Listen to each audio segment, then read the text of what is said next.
All right. This is Ethan Norris Weber with the Humanities Truck. It is June 8th, 2025, and we are at Freedom Plaza in Washington, D.C. For Pride Fest. Could you start by telling me your name? Yes, I'm Paul Kuntzler. And do I have your permission to record this interview? Yes, you do. Fantastic. So we'll just start. Where are you from? I was born in Detroit on Friday, December 26, 1941, and grew up in Grosse Pointe Woods, Michigan. I had 10 brothers and sisters. I'm from a big Catholic family. And I went to 12 years of Catholic parochial schools in the Detroit area.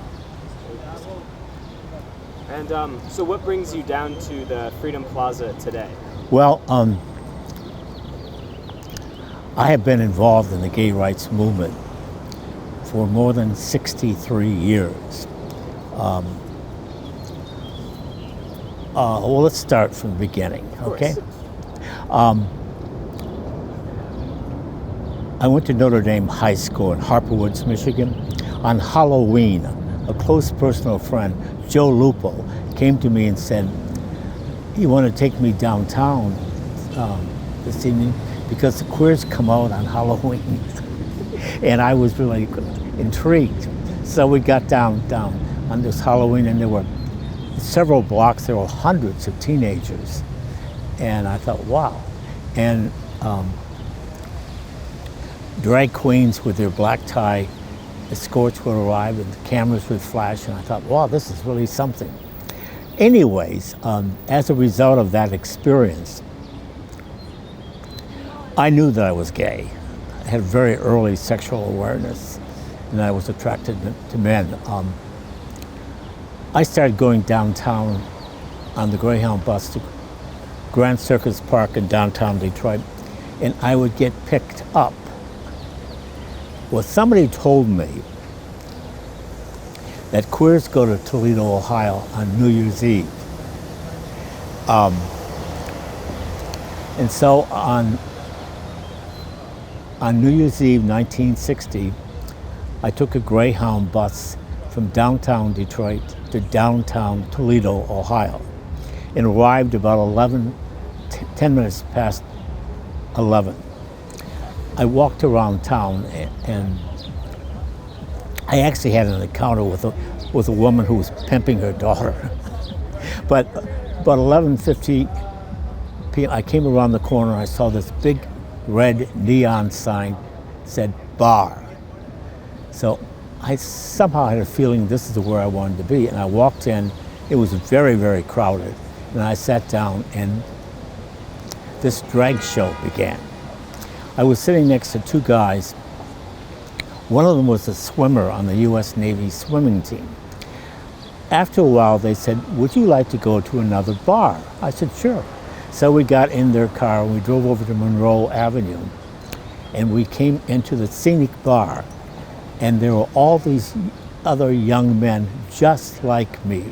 And I thought, wow, this is really exciting.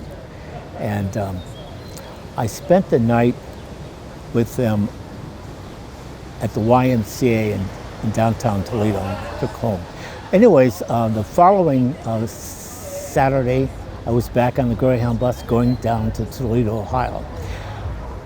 I asked the bartender at the Scenic if he knew of any gay bars in Washington, because I was coming to Washington for John Kennedy's inauguration. He gave me the name of two. Anyways, on Tuesday, January 17, 1961, at 5 p.m., I left Detroit's Michigan Central Station with 5 other members of Grosse Pointe Young Democrats bound for John Kennedy's inauguration.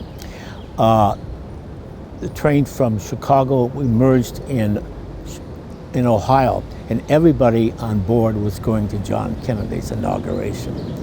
And we arrived the next morning on Wednesday, January 18th, 1961 at Washington's Union Station. I didn't have rooms. I was sort of the leader of my little group, have rooms for us.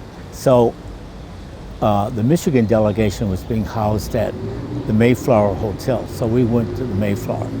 And then about 1 o'clock, I went out and knocked on doors and got 3 rooms for the six of us at $1.50 a night. And that evening, I attended the Young Democratic inaugural ball in the grand ballroom of the Mayflower Hotel. About 8 p.m., Vice President-elect Lyndon Johnson and Lady Bird Johnson showed up. And then about 8:30, Bobby Kennedy made an appearance and talked about how many people were in town. Anyways, at that point, I left the ball and took a cab to what was then the Pink Elephant Hotel in the Harrington Hotel. I came in and there was hardly nobody there, but I just saw my first colored television.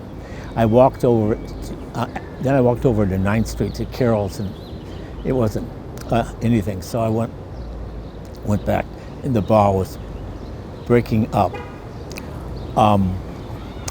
The next evening, about 6 o'clock, it started to snow in Washington, and I remember I walked all the way up to the White House and saw the snow falling over the presidential reviewing stand. I walked down Connecticut Avenue and I got to a coffee shop, Copper Skillet. It was at Connecticut Inn, and I looked in and there appeared to be a number of young gay men. So I walked in and I introduced myself to Doug Tate and Jim Trice, and I got invited to my first gay party at their apartment house, which is at 1731 New Hampshire Avenue, which is now a hotel. The next evening, inaugural night, Doug Tate took me a tour of the gay bars. We went to the Chicken Hut, a gay piano bar at 1720 8th Street near the White House. Then we took a bus over to Georgetown to visit the Georgetown Grill, which was on Wisconsin between N and O. And I remember winding up at Johnny's at 8th and E on Capitol Hill. And anyways, I had such a wonderful time. Dennis had to talk me into going home. I had just started a job at E.J. McDevitt's Religious Goods and Card Shop at Eastland Shopping Center. In April, I saw a full-page ad in the Detroit News advertising a number of books. And one of them was Donald Webster Corey's 1951 book, The Homosexual in America. So on my day off, I took the Lakeshore Line bus to downtown to buy the book. Reading Corey's book, I found out that there was a gay rights, there was a movement. Now, I also bought a novel that spring, Alan Drury's Advise and Consent. It was about the United States Senate. But one of the principal characters had an affair with another man during World War II. And then I came back to Washington in June of '61. After having lunch with Doug Tate in Farragut Square, I went into a bookstore and I found another book, Jesse Stern's The Sixth Man, a startling investigation in the spread of homosexuality. So I discovered there was a gay rights movement.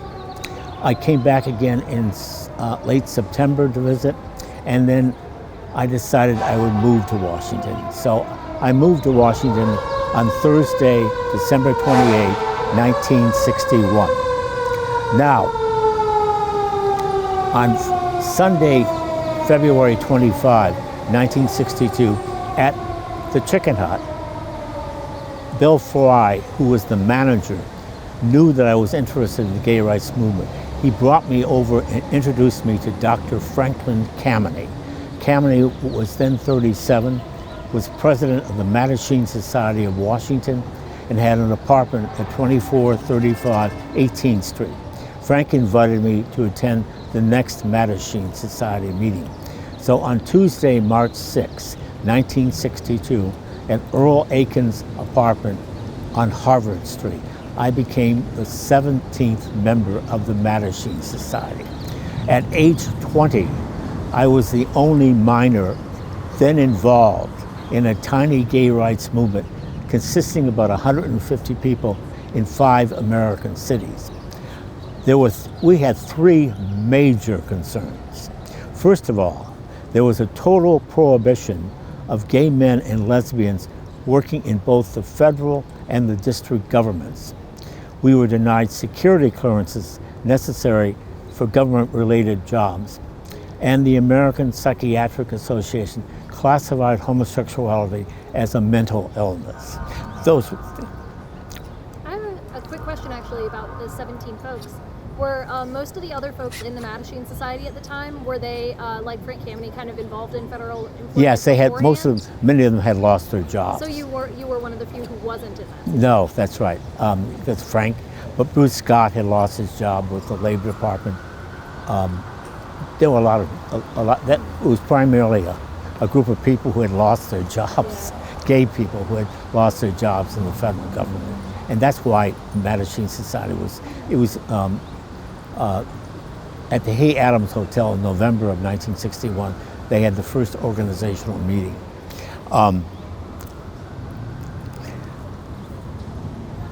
I also was very much aware there was a lot of racial discrimination and prejudice in the District of Columbia.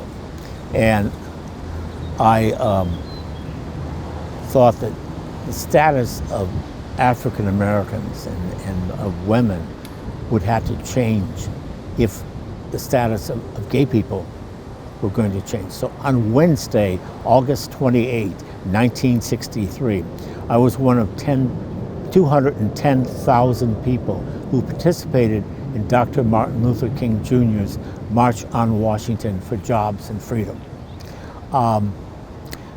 That morning, I marched down Constitution Avenue with members of the United Auto Workers. And on that afternoon, I was on the left-hand side of the reflecting pool underneath the trees near the temporary World War II buildings when Dr. King delivered his great I Have a Dream speech. Now this was August 28. On Friday, August 30th, I took the Pennsylvania Railroad to Philadelphia to attend the first, it was called East Coast Homophile Organizations Conference, and it was at the Drake Hotel on Spruce Street in downtown Philadelphia. Our banquet speaker that evening was Dr. Elbert Ellis, a prominent psychiatrist. He arrived with a young woman on his arms and proceeded to tell us that all homosexuals were mentally ill. That began a struggle against APA.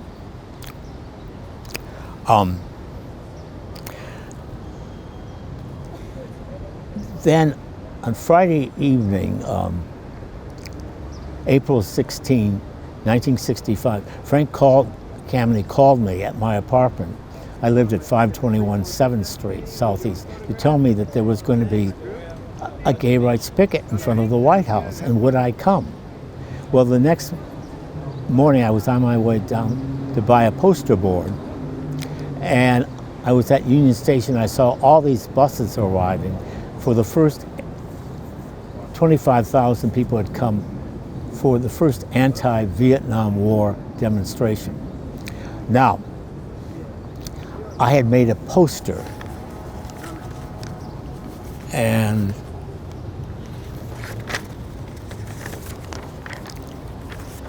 as you can see, I made a poster that said 15 million U.S. homosexuals protest federal treatment.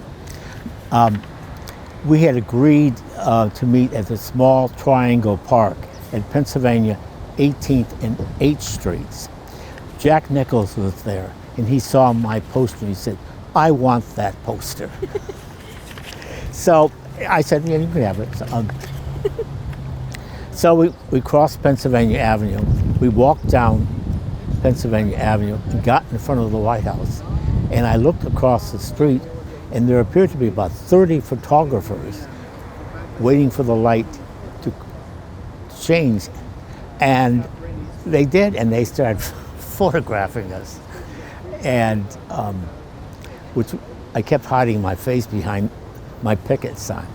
Anyways, in May, on a Saturday, we picketed the Civil Service Commission. And in June, on a Saturday, we picketed the State Department. Secretary of State Dean Rusk was asked about our picket. He said, homosexuals are not suitable for federal employment. Anyways, Steve and I went to Rehoboth Beach for the July 4th weekend. On Sunday, July 4th, 1965, I left Rehoboth Beach dressed in a suit and tie to drive to Philadelphia for the first gay rights picket in front of Independence Hall. And there were 45 people who participated in that. The following October, we had another picket. This time, we had about 40 people, and we picketed the White House. And then we walked across the 14th Street Bridge to picket the Pentagon. And I remember seeing generals out on their balconies waiting for our arrival. The following year, I also went to, participated in the Philadelphia picket. This time, however, the New York Times sent a photographer. And in November of 1967, in the New York Times magazine article, 4 million minority asked for equal rights. My picture appeared in that article. Now let me see.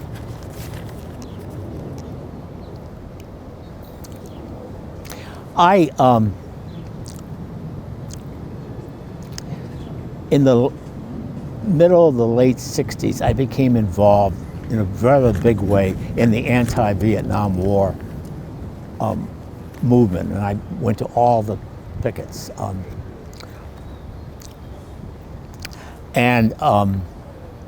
I supported Senator Eugene McCarthy from Minnesota as the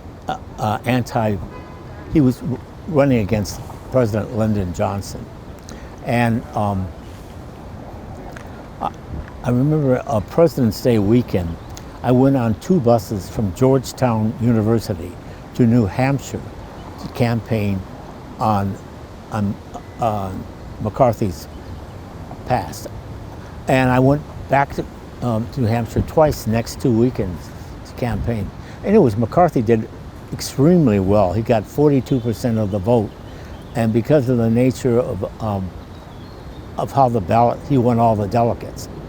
I was at the Chicago Democratic National Convention, but I left before the roof fell in. Anyways,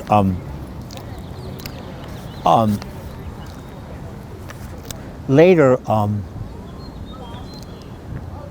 the District of Columbia got the right to have a non-voting delegate to Congress. It was passed by the House. I had supported the Reverend Channing Phillips, the Unitarian minister from All Souls Unitarian Church. Apparently, Kameny sent out a questionnaire to all the candidates who were running for the Democratic nomination. Channing Phillips apparently declined to answer, and I discovered he didn't support the rights of gay people. So I quit his campaign. Saturday in January I was at St. Mark's Episcopal Church up in Capitol Hill for a dance sponsored by Gay Liberation Front of DC. And Alan Hawford was there, a friend of mine who was a journalist. And he gave me this 2-page memorandum arguing that we should run Frank Kameny in the March 23, 1971 race as an independent. I thought, well, that's very, very interesting, but we have to get the signatures of 5,000 registered voters to put Kameny's name on the ballot. I thought, that's never going to happen. However, the next morning, my late partner, we gave a brunch to 2 friends. And I happen to remember Alan's memorandum. And I said, would you sign a petition to put Frank Kameny's name on the ballot? And I was surprised when they said yes. And so that evening, I called Kameny and explored the idea. He suggested I attended on Tuesday evening, the Gay Liberation Front meeting in Georgetown, Episcopal Church. And I was amazed to discover that there were all these young gay men, about 150 of them, at this meeting. Now, I need to back up a bit. On Friday, March 30th, 1962, at the Chicken Hut, I met my late partner, Stephen Brent Miller. He was 19 and I was 20. He had was going to Stenotype Institute of Washington to learn to become a stenotype court reporter. And he was on the staff of House Appropriations Committee in the Capitol building, and he had an apartment at the Congressional on Constitution Avenue Northeast. Anyways, Stephen, I think he sent me a beer. You had to sit down to drink then. So we came over and we sat down, and then we went downstairs and talked some more, and then I walked him all the way home. When we got to his apartment, a friend of his was there, and apparently they had words. And Stephen said, I'll call you. So on the second Sunday in April, we had our first date. We met at All Souls Unitarian Church at 16th and Harvard. Then we must have gone to brunch. And then we went to see a film on 15th Street, The Children's Hour, based on Lynn Hellman's play, The Children's Hour, starring Audrey Hepburn and Shirley MacLaine. And it's about lesbians. Afterwards, we took DC Transit out MacArthur Boulevard to Frank Kameny's house. He was having his housewarming party. When we got there, Frank answered the door. He said, well, you were early. So he invited us in, and he showed us his garage floor. He had the ingredients for the punch he was going to serve that day in various pools. A couple of days later, I talked to him, and the woman next door who owned the house asked, who were all those men?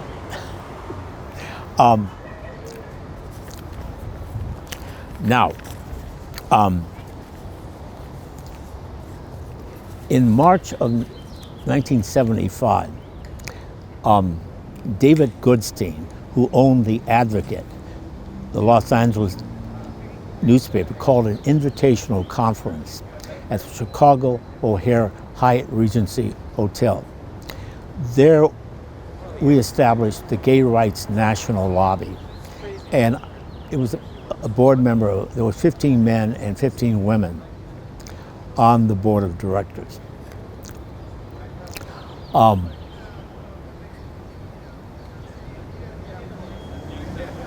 We met for a number of times, but Kameny told me that there was this guy in Minneapolis, Minnesota, who was interested in working for the Gay Rights National Lobby. So on Wednesday, September 13, 1978, Stephen and Dean arrived, and I was the founding treasurer for Gay Rights National Lobby. In July of 1980, he founded the Human Rights Campaign, and I'm the founding treasurer of the Human Rights Campaign.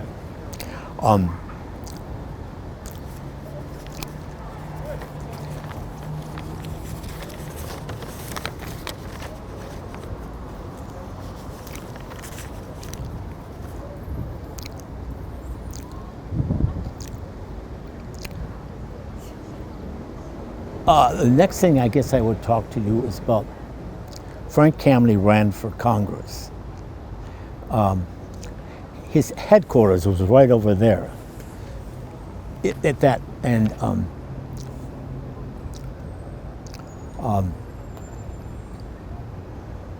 Anyways, we managed to get on the ballot, and because I had drawn on my experience, we recruited a busload of people who came from New York, from Gay Youth of New York and Gay Activists Alliance in New York, for us to get on the ballot. And they came back again the weekend before.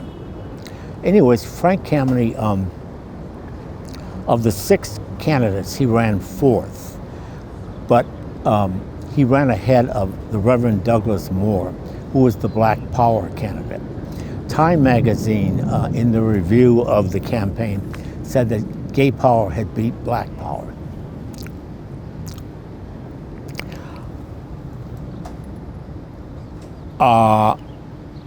Could I ask you a couple questions about some of the stuff leading up to this, actually? I don't want to throw off your flow. Sure. Going way back to the differences, between traveling from Ohio to DC, were there from Michigan, Toledo and Michigan? Yeah, sure. Sorry, got that. I don't know why I wrote Ohio. Michigan to DC. Were there like major differences you noticed between kind of gay spaces and ways of getting together between those two places? Oh, sure. First of all, I had never been south of Toledo, Ohio. So when I got here for John Kennedy, there was this Southern culture, all these Southern accents, which I had never heard before. I discovered that the Washington gay community, unlike the Detroit gay community, was a much more cohesive community, and you had a sense of belonging. It was like a difference between daylight and darkness. Even though there was all this discrimination against gay men and lesbians, the Washington gay community was still a rather cohesive community, and it was just a much more interesting place to live.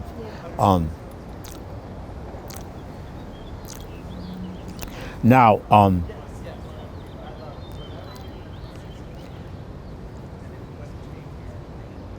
in addition, I was one of the founders of Gay Activists Alliance, which now is Gay and Lesbian Activists Alliance. I was concerned about the gay community developing political influence within the Democratic Party.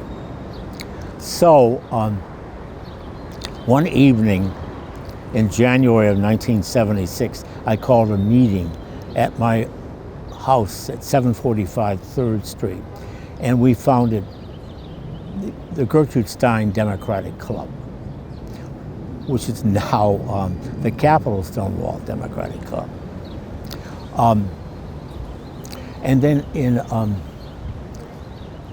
beyond that, I was concerned about our developing influence around the country. So in 1979, I organized this project, the National Convention Project, and I hired Tom Bastow, who was a Harvard Law graduate, to be its executive director. The goal was to elect openly gay men and lesbians as delegates and alternates and to secure a plank in the platform of the Democratic National Convention. Now, we were so successful, there were 5 of us on that delegation. It was 13% of the DC delegation were openly gay. One of them was Melvin Boozer, who was president of Gay Activist Alliance. I had proposed this in a memorandum in 1976. We didn't get any successful. I proposed that we place his name in nomination for Vice President of the United States. We had to get the signatures in New York of 300 delegates to put Melvin Boozer's name in nomination, which we did. So we not only had about 100 openly gay delegates and alternates in the various committees, we had Melvin Boozer's name placed in nomination, and we secured the platform for the first time in the Gay Rights National Lobby. Do you remember which states most of the delegates ended up coming from? A lot of them came from California and New York. That makes sense. Yeah, there were a lot of people from Pennsylvania, Illinois, yeah, where there were big delegations. Yeah, that's right. And unfortunately, so many men, Melvin Boozer and other men who seconded his nomination would later die of AIDS, as a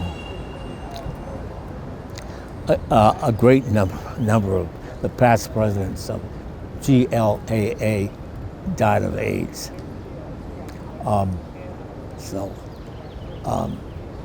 Anyways, I will tell you about the Kameny campaign. I think the most important development of the Kameny campaign is that there was a change in public attitude, that people start no longer thinking of individual homosexuals, but there was a gay community. There was a people out there who were part of a community. And the very essence of gay liberation is that it resulted in a profound change of consciousness. People began to believe in the validity of their lifestyle, which wasn't always the case, because out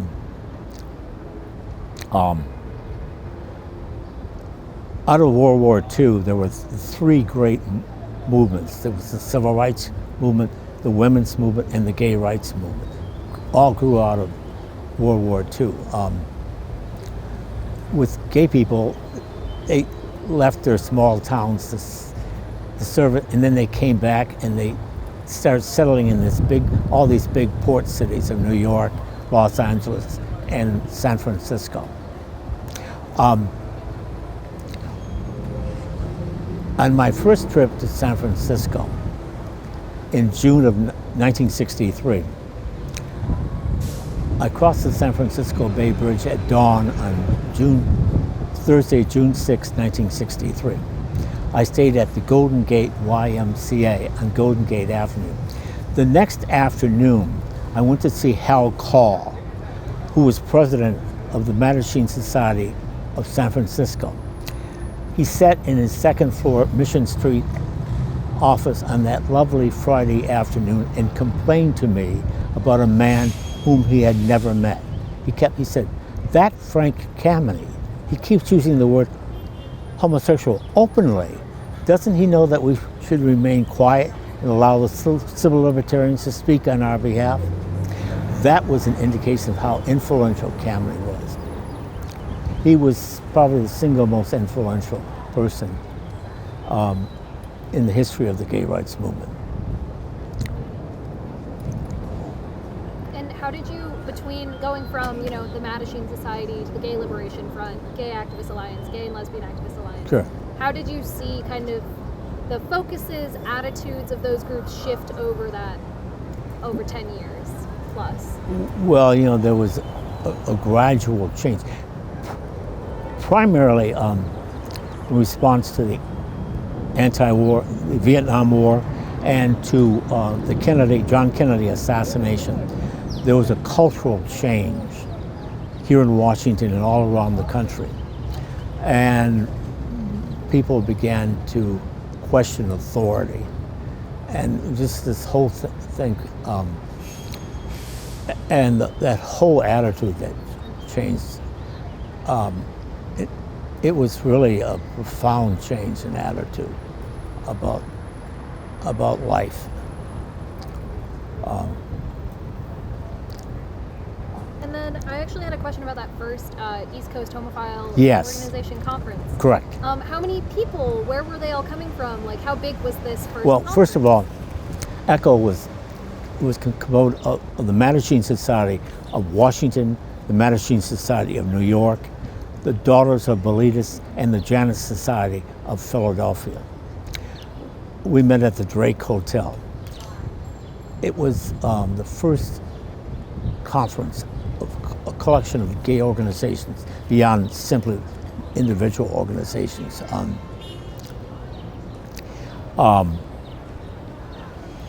I remember that Saturday evening I was in the audience, and when Dr. Ellis, who arrived with a young woman in his arms, and got up and proceeded to say that all homosexuals were mentally ill. There was a lesbian who got up and protested. But anyways, that began the struggle against APA. In May of 1971, I was active with Gay Activist Alliance. There was a conference at the Shoreham Hotel of the American Psychiatric Association. We organized this at the appointed hour, and I was sort of hand of the press, distributing.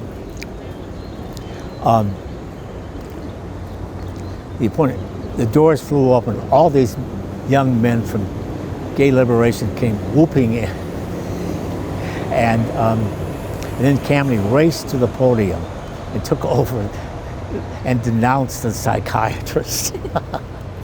And it was like a big thing, zapping the APA. And as you probably know, on December 15th, 1973, the American Psychiatric Association reversed its position, and homosexuality was no longer a mental illness.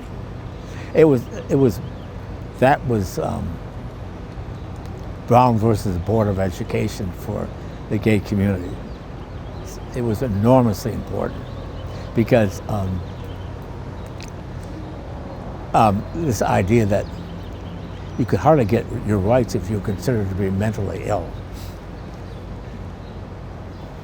I also have a question Sure. about kind of the connections or any conflicts between, I remember especially when I started studying kind of queer history, Correct. often Gay Liberation Front and Gay Activist Alliance are framed as almost like often in conflict. Yeah, How much because do they work together versus conflict, and kind of where do they agree, disagree? Okay, How did that work out in person? Gay Liberation Front, how would I say, they were sort of a catalyst. They didn't have any practical program, and they didn't last that long. But Gay Activist Alliance, we had a program. I mean, we were going to do this and that, which we did. And we lobbied the city council, and we became involved in politically influenced, but GLAA was just a catalyst, They never really had any program. So there was quite a difference between the two. Was there cooperation between those two? Yes, and because during the campaign, my campaign, I recruited a number of them. David Reinhardt, who was a graduate of American University. I got to know him very well, and he worked, he had been involved with the Democratic National Committee. He traveled with Hubert Humphrey in 1968.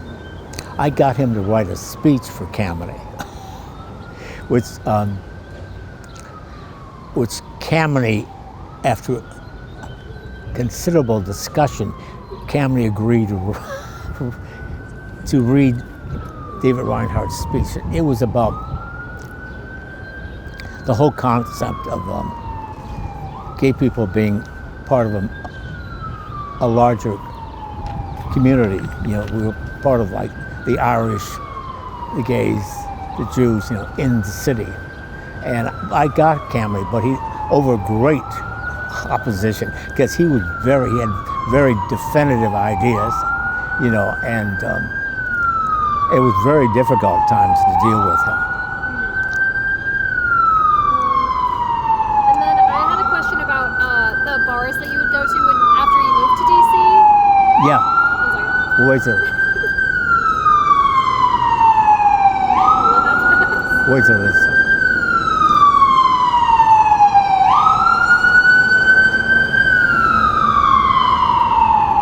Now, you're talking about the bars? Yes, the places that you go to after you moved to DC. How were they like very diverse, or were there lots of women, lots of people of color? Kind of, what were those spaces like? In the beginning, there was the Chicken Hut, which was at 1720 8th Street Northwest. You had to sit down to drink, and it attracted young gay men. Across there was the Derby Room, which attracted older gay men. Then there was the Georgetown Grill on Wisconsin Avenue between Inn and O. And then there was Johnny's at 8th and E, which was another sing-along bar.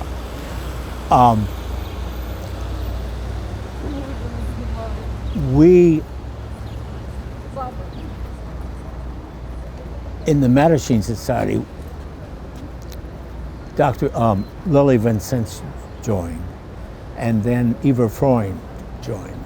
So we had started tracking women.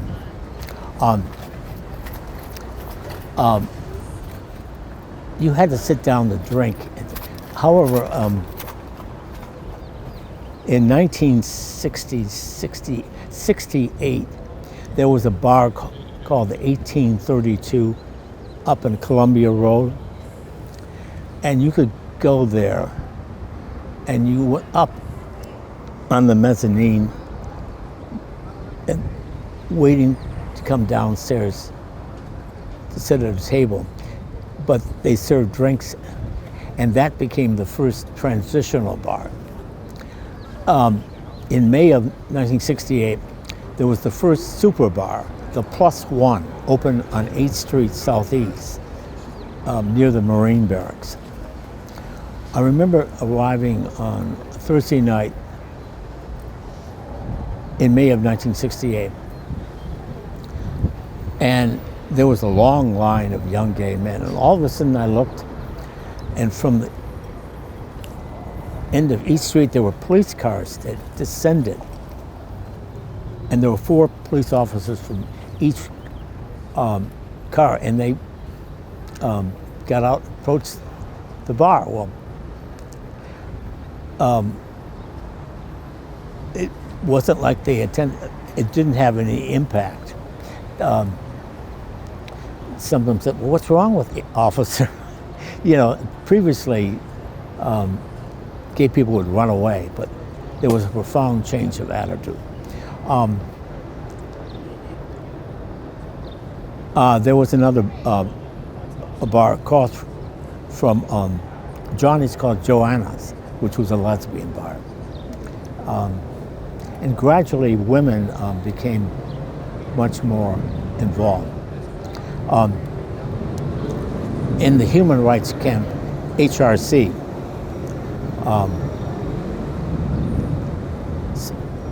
especially in the aftermath of the AIDS crisis, women came to the forefront. And so women played a major role. And some of them were, Elizabeth Birch was executive director or president of HRC. In human rights campaign, women have really became a major force in HRC. Yeah. And how did, how did you see the community in the city change in the 70s, moving into the 80s as we move into kind of the AIDS epidemic, AIDS crisis? Yeah, well, Washington changed from being a sleepy southern town to a culture that was much more similar to New York. And it was just a profound difference in opinion, you know. And of course, the size of the gay community.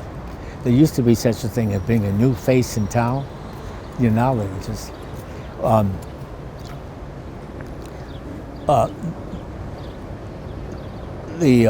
LGBT, the community represent a full 10% of the population in DC. And the Census Bureau, there are 770,000 same-sex couples. So, you know, there's been a profound change in this city. And what kind of work were you doing? You know, you were talking about the campaign for Frank Kameny in that late 70s, early 80s era. Well, I was first on the staff of Structural Clay Products Institute, but later I was on the senior staff of the National Science Teaching Association for nearly 32 years as Assistant Executive Director for Advertising, Convention Exhibits, and Workshop Sales. I sold space, advertising space in journals and its programs, exhibitor floor space at its area national and workshop space. So I started traveling. I mean, one time I was doing 150 days of the year. Yeah, so it profoundly changed me. And the process of doing that changed me. I went from being an introvert to being an extrovert. You know, because I would have, once in New York, in Manhattan, I had 8 separate appointments in the same day with 2 separate appointments unrelated in the same building in the same floor. Stronger than me. So it profoundly changed me.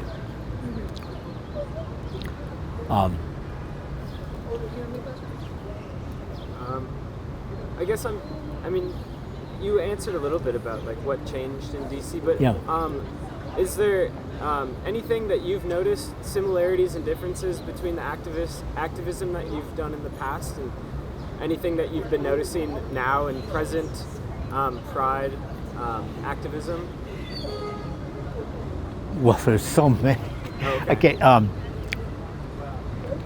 When I moved to Washington, all there was the Mattachine Society of Washington. There was a drag organization, I understood. Now, when I was in San Francisco, it was Thursday, June 13, 1963. I was down by the Embarcadero YMCA, and I saw for the first time men in leather. I had never seen that phenomenon. Now, there's all kinds of organizations. I mean, there are endless organizations, university organizations, bowling clubs, you know, whatever you can think of, theater groups, you know. I mean, there are just hundreds of organizations. You know, I belong to Prime Timers. Oh, your mic fell down by your hand. Sorry, can I? It's just there, yeah. Okay. I belong to Prime Timers, which is an association of older gay men. Yeah. If you want to, you can just hold it as well. Okay, I can also great. flip it for you, whatever works. Sure. It blew off. Yeah, and I worked at the festival yesterday. You want me to clip that for you? Yeah, you. Just so you don't have to worry about it. Perfect. Sure. And we're both a national and international organization. These are older gay men and bisexual men called Prime Timers. They usually meet every Wednesday at DuPont Italian Kitchen. And I don't know, there's so many organizations, it's really difficult to keep track of them. Because if you went to the festival, yesterday there were all kinds of organizations. And how have you seen the kind of main kind of concerns of the organizations and kind of the larger gay rights movement shift over, over the decades from the Mattachine Society of Washington to today? Well, I always believed, I always had a very positive attitude about being gay. And I was never very defensive at all. And that attitude has changed, There's a very positive, enthusiastic attitude about being gay among gay men and lesbians that didn't exist years ago. Because it used to frustrate me in the early 60s. I would encounter sort of a lot of residual homophobia among gay men. And that has changed.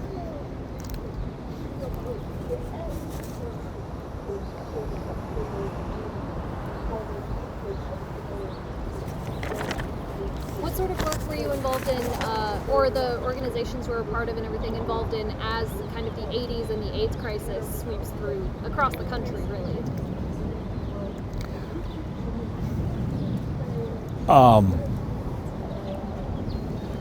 As I told you, I was on the senior staff of the National Science Teachers Association, and as a result, I traveled a great deal. And one of the people I got to know was Jim Foster in San Francisco. He founded the Alice B. Toklas Gay Democratic Club. It still exists.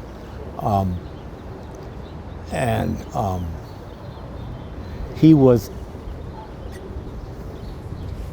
a delegate to the 1972 Democratic National Convention and was the first openly gay person to speak to a national convention. Unfortunately, Jim also died of AIDS.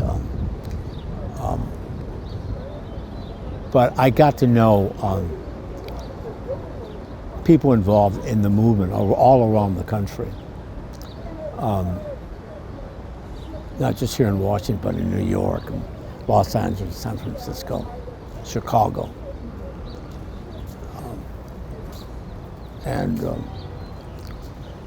There was, it's hard to describe. There's been such a profound change. I think that of all the groups in America, the gay community has seen more change in the last 50 to 60 years.